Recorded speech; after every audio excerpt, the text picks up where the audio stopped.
La France continue de soutenir l'Ukraine de manière significative, tant financièrement qu'en fournissant des armes et des formations à ses forces armées. Récemment, la vente d'avions de combat Mirage 2000 à Kiev a été confirmée, illustrant cet engagement. La formation dispensée par les Occidentaux, avec Paris en tête, est particulièrement appréciée en Ukraine, surtout face à l'offensive russe.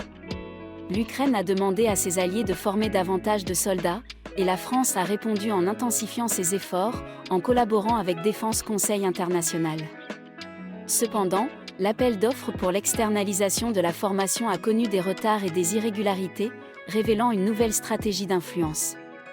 Avec des sentiments anti-français croissants en Afrique, Paris privilégie désormais une présence indirecte via des sociétés militaires privées.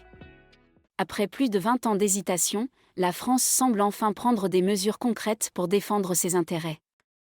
Entre février 2022 et décembre 2023, Paris a fourni à l'Ukraine des armes et équipements d'une valeur de 2,615 milliards d'euros. En plus, 1,2 milliard d'euros ont été versés à la Facilité européenne pour la paix, renforçant ainsi la sécurité internationale. Au total, cela représente plus de 3,8 milliards d'euros d'aide.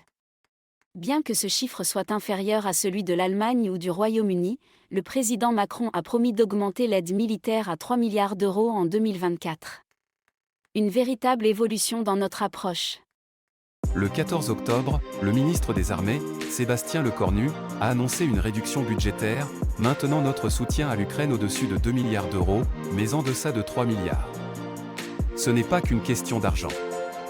Depuis 2022, la France a formé plus de 15 000 soldats ukrainiens, grâce à la mission EUMAM en Pologne et à des accords bilatéraux.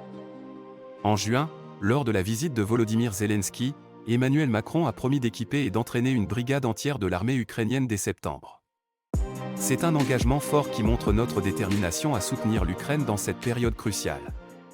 Environ 1500 militaires français de la Task Force Champagne ont formé 2300 membres de la brigade Anne de Kiev, du nom de la princesse devenue reine de France en 1051. Cette formation de 3 mois, développée avec les Ukrainiens, a recréé des conditions de combat réalistes, intégrant tranchées, stress et drones. Elle s'est déroulée en plusieurs phases, de l'entraînement technique à l'intégration des bataillons. Aujourd'hui, la brigade est pleinement opérationnelle, prête à combattre avec 128 véhicules blindés, 18 obusiers César, et bien plus encore. Une véritable avancée pour la défense et la coopération militaire. La France intensifie son soutien à l'Ukraine en formant des pilotes et mécaniciens, notamment pour les F-16 et les Mirage 2000 à 5, dont la livraison est prévue pour 2025. Pour répondre à la demande croissante de Kiev, Paris augmente le nombre de soldats ukrainiens formés chaque mois, passant d'1 à plusieurs centaines. Cependant, le manque d'instructeurs et d'interprètes a conduit à l'externalisation de cette formation.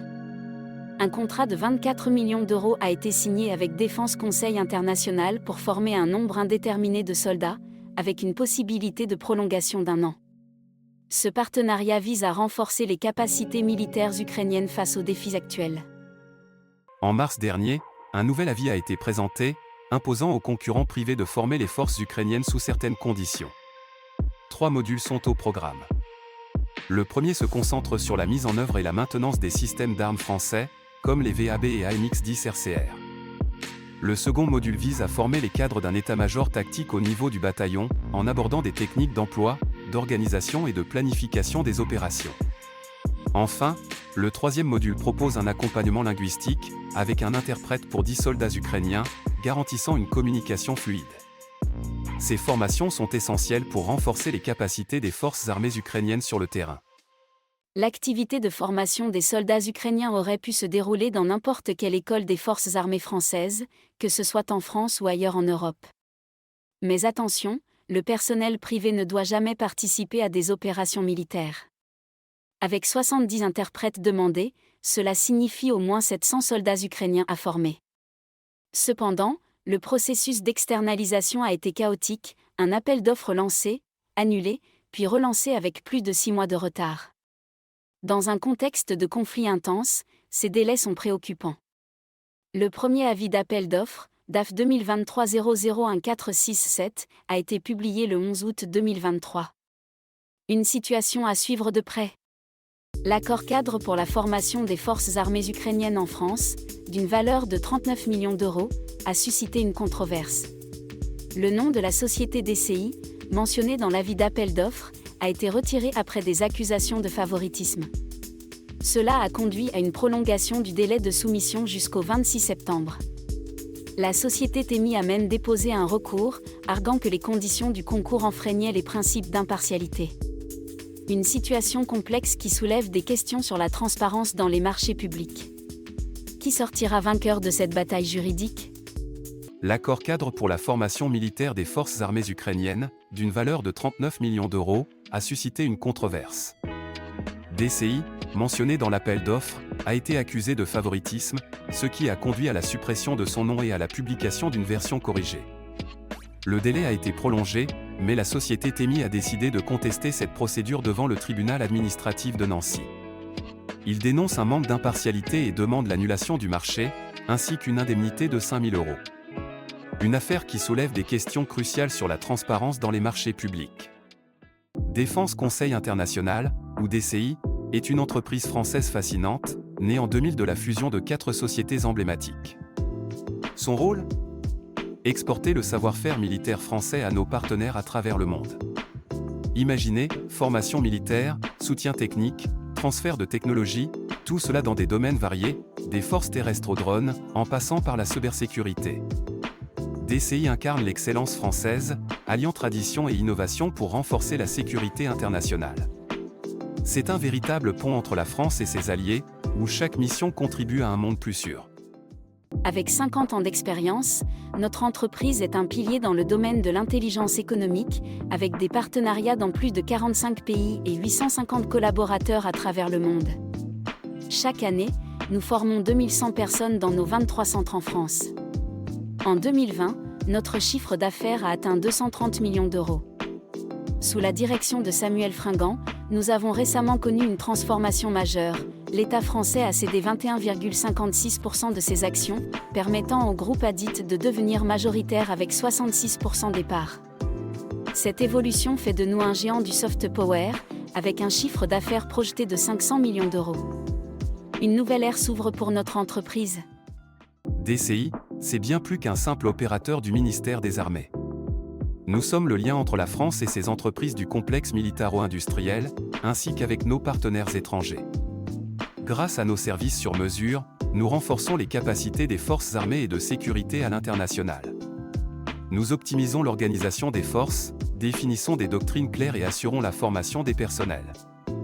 Dans un contexte où le sentiment anti-français grandit en Afrique, nous avons l'opportunité de redéfinir notre présence, notamment au Gabon, au Sénégal, en Côte d'Ivoire et au Tchad. Avec une approche discrète, DCI s'engage à établir des relations de confiance durables, tout en contribuant au prestige et à l'influence de la France sur le continent.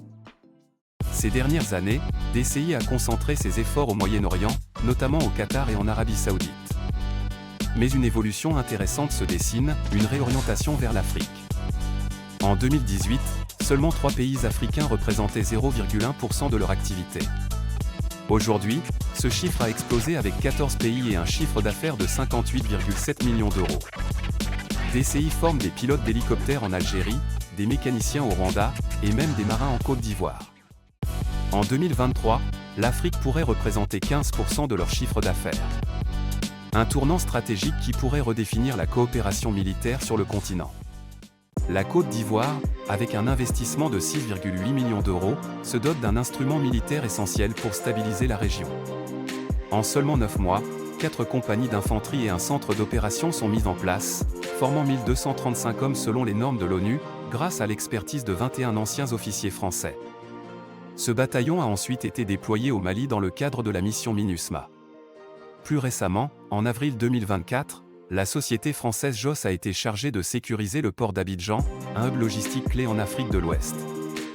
La Côte d'Ivoire, à la croisée de plusieurs pays, est stratégique pour la France, qui y maintient environ 1000 soldats. Des rumeurs circulent également sur l'implication de membres de la DCI dans des activités militaires en Ukraine, alors que Paris et Londres discutent d'un éventuel envoi de troupes. Le conflit en Ukraine entre dans une phase critique. les discussions sur l'envoi de troupes occidentales et d'entreprises de défense privées reprennent, surtout avec l'éventualité d'un désengagement américain après l'investiture de Donald Trump en janvier 2025. Emmanuel Macron avait déjà soulevé ce débat en février, mais cela a provoqué une forte opposition, notamment de l'Allemagne.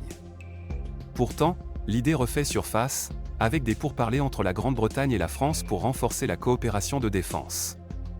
L'objectif ? Créer un noyau solide d'alliés en Europe, centré sur l'Ukraine et la sécurité européenne. Une situation à suivre de près. La France envisage une évolution majeure dans sa stratégie de défense. La société Défense Conseil International, déjà active en France et en Pologne, pourrait former des soldats ukrainiens directement sur le terrain.